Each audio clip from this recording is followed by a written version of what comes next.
Magandang araw sa inyong lahat. Matapos nating maipaliwanag ang konsepto ng ating documentary series na Usapang Wika, pag-usapan naman natin ang ating mga pangunahing wika. At ang una nating tatalakayin ay ang Tagalog. Bakit nga ba madalas itong napagkakamalang wikang pambansa?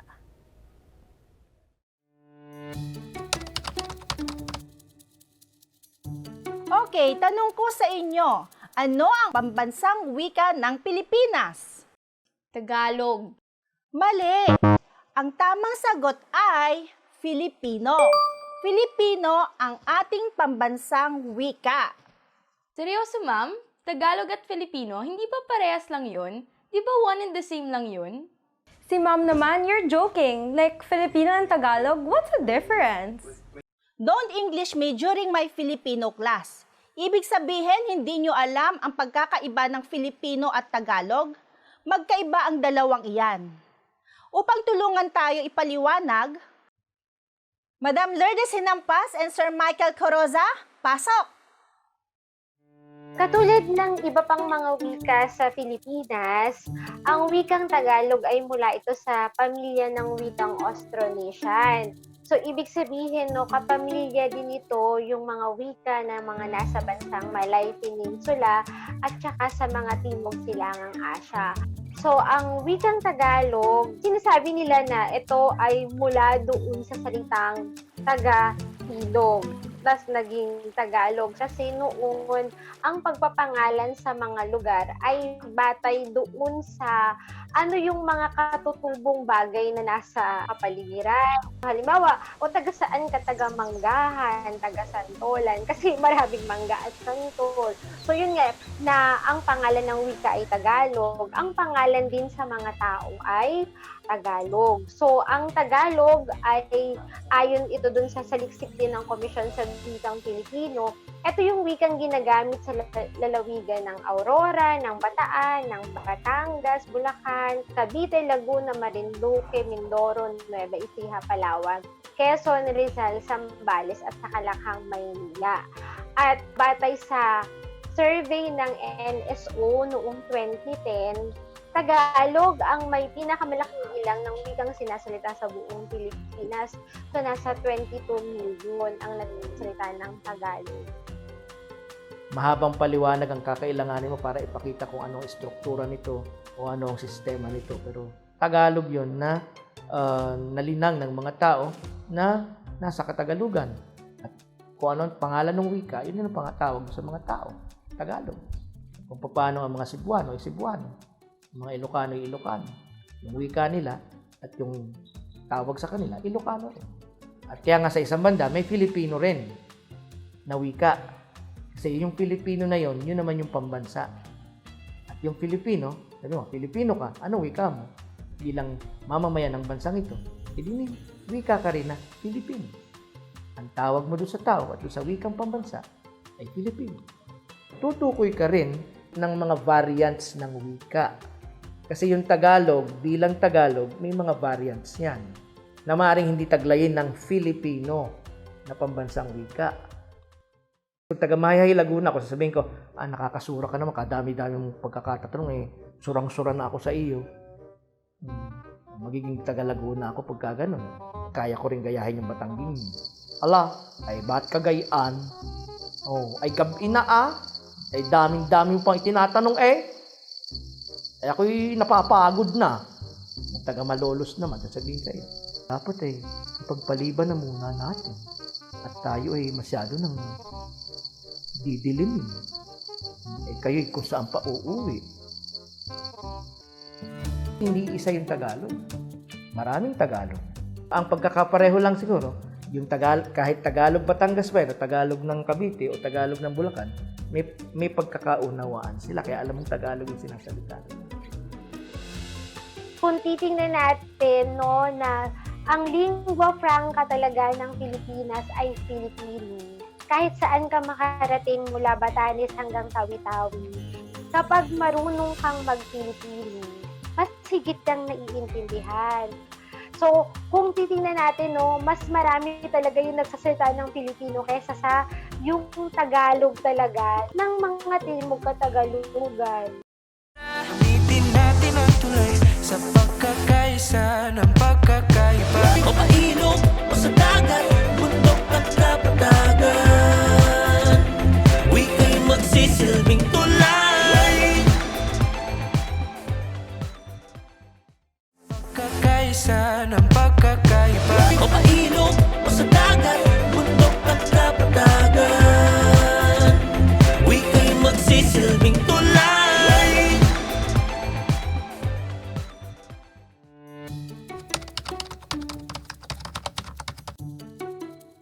Pag sinabing baybayin kasi, yun yung sulat ng mga Tagalog. Yung 4 things you need to know in order to learn yung writing system of the Tagalog and be able to write all the Tagalog, any Tagalog word.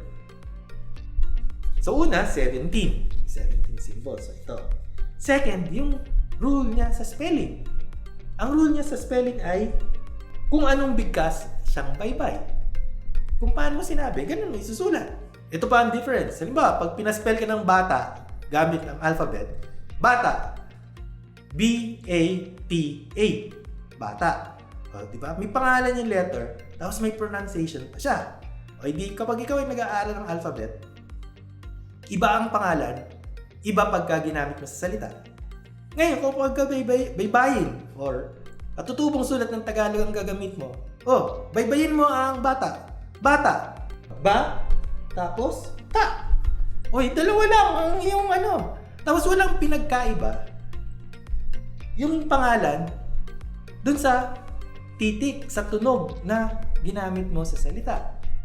Silabik yung ating mga salita, hindi katulad sa English ng sounds. Mas sa tunog nagbabata yung wika niya. So sa atin kasi ay yun sa syllable, no? Halimbawa, in general, no, sa mga wika sa Pilipinas, kapag marunong ka ng yung abakada, mabilis kang matututong magbasa na sa Pilipino at sa Tagalog o sa iba pang wika sa Pilipinas. Kasi ganun yung, yung structure ng ating mga salita. Yun din yung nagmula kasi nga din nga sa ating baybayin, sa ating katubong alpabeto na silabik ito, no? Tapos sa baybayin ay 3 lang yung ating patinig.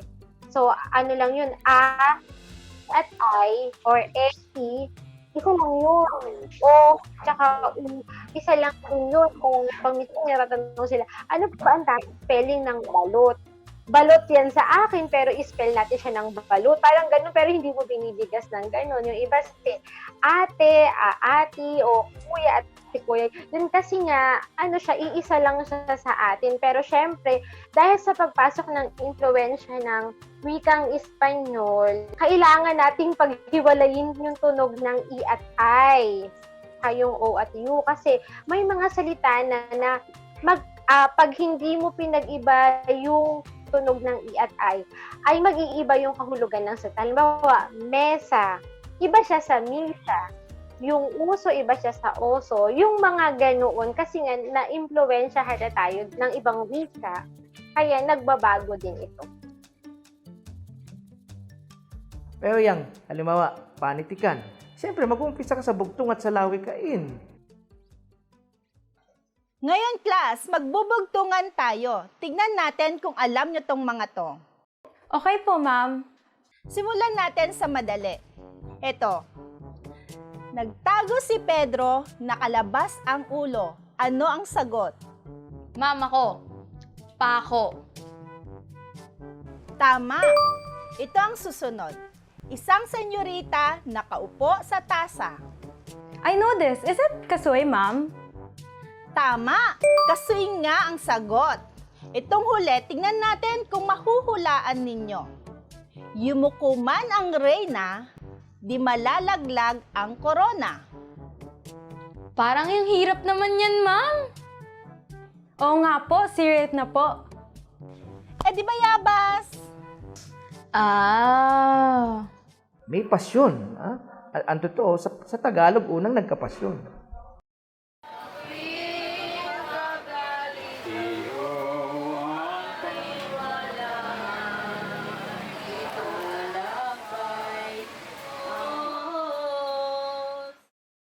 Siyempre, pangunahin na ang tula ni Francisco Balagtas. Tagalog yun. O pagsintang labis ng kapangyarihan, 10 mag-aamay iyong nasasaklaw. Pag ikaw ang nasok sa puso ni numan, hahamakin ang lahat, masunod ka lamang. At yuyukura na ang lalong dakila. Bait, katwira ipangangan, yaya buong katungkulay wawaling bahala. 10 ng hiningay, ipauubaya. So, kailangan nating banggitin talaga na ang Tagalog ang isa sa may pinakamayamang panitikan. Siyempre, no, nailimbag na naisulat na kasi. Pero sa print, ito yung pinakamayaman. So, isa rin yan sa naging dahilan ng basis kung bakit naging wikang pambansa. Kasi yun ang tingin ko sa sa wikang Tagalog at sa panitikan ng Tagalog, no. Ito ay napakayaman at isa sa mga wika sa ating bansa na pwede nating maipagmalaki dahil sa yun nga, mayaman sa bokabularyo at mayaman din mismo sa panitikan. At marami ding mahuhusay syempre na Tagalog, doon nagsimula din napakarami nating bayani na Tagalog. Pero syempre din na may mga bayani rin naman tayo sa iba pang bahagi ng Pilipinas. Pero mas marami pa rin talaga ang Tagalog. Aling pag-ibig pa ang higit kaya sa pagkadalisay at pagkadakila, gaya ng pag-ibig sa tunubaang lupa. Aling pag-ibig pa? Wala na nga. Wala. Ulit-uliting mang basahin ng isip at isa-isahing talastasing pilit ang salita't buhay na limbag at titig ng sangkatauhan, ito'y namamasid. Banal na pag-ibig, pag ikaw ang nukal, sa tapat na puso ng sino't alinman, imbit taong gubat, maralita't mangmang, nagiging dakila at iginagalang. Pagpupuring lubos ang palaging hangad sa bayan ng taong may dangal na ingat, umawit, tumula, kumathat sumulat, kalakanding niya'y isinisiwalat.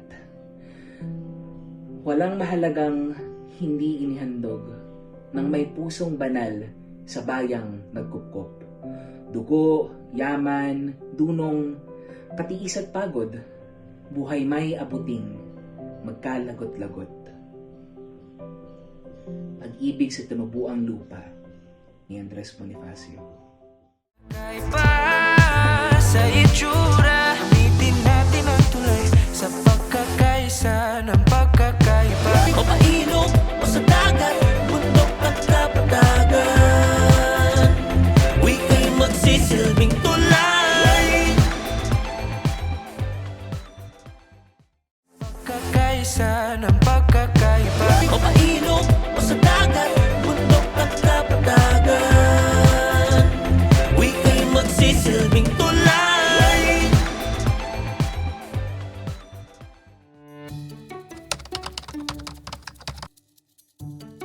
Sa ngayon, ang mga sub-language natin o jargon ay mga salita ito na may kaugnayan sa internet. Yun yung nakikita ko sa ngayon. So marami tayong mga terms, halimbawa yung sa blogging, no, sa social media, na hindi mo na naman ito itinatranslate sa iba pang mga katutubong wika or ano namang wika, kundi ganun mo na ito ginagamit. So, ito yung mga sumisibol sa ating mga panahon o kaya ay meron tayong mga salitanan na nabibigyan ng bagong kahulugan o parang nagkakaroon ng reinvention of meaning. Ang isa sa mga pinakahalimbawa ng salitang yan, yung salitang wagas. Usong-uso yan. Wagas ka namang makangiti, ibig sabihin nun sobra-sobrang ngiti, di ba? Pero kung titingnan mo yung dating kahulugan ng salitang wagas, mai-connecta mo siya sa sa purong pagmamahal, no, yung parang pure love, no. Pero yun nga, nitong mga nakaraang mga taon, iba ang ibig sabihin ng wagas sa kasalukuyang panahon. So meron tayong mga ganoon. Yun nga, ito yung hindi naman talaga wika yung sumisibol, kundi salita. Pag sinabi kasi nating wika na sumisibol, to kasama dun yung grammar, yung mga morphemes lahat. So ito kasi ay mga words. o mga salita lang. At yan nga, ito ay bunga kasi din ng teknolohiya. So dahil dun sa internet. Yun namang mga sa LGBT, no, may pinagkuhaan talaga sila nung salita. Kadalasan hindi sila nag-iimbento. Kadalasan sila ay kumukuha ng mga salitang existing na. Tapos nilalaro-laro lang nila. Halimbawa, yung salitang tsaka, nag-evolve siya na ang ibig sabihin ay pangit.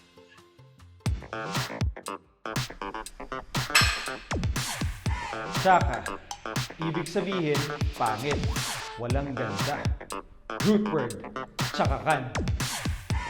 Synonyms, o magkasing kahulugan.